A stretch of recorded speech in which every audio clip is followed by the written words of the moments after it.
So here we are doing number 45 of semester 1 exam review, and the problem is if the tan of x equals square root 5 over 3 within the limits 0 pi over 2, find the exact value of the sine of 2x. And the first thing you immediately need to recognize when doing this problem is that you're going to be making a triangle.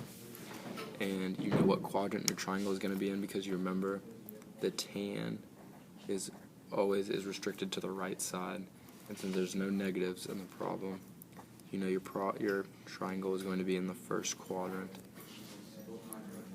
Okay.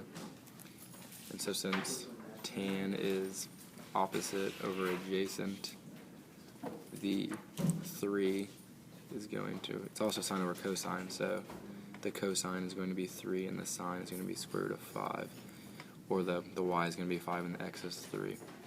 And so when you do that, to find the hypotenuse, you're going to do 3 squared plus square root of 5 squared, and that's going to equal 9 plus 5, which is going to equal square root of 14, so your hypotenuse is the square root of 14.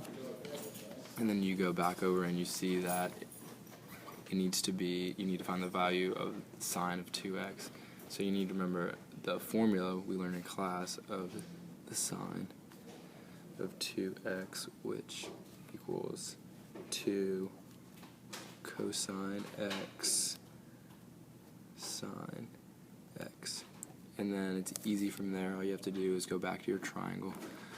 So you're going to go 2 equals, in cosine is adjacent over hypotenuse, so it's going to be 2 times 3 over the square root of 14 times the sine, here's the angle, times the sine of square root 5 over square root 14.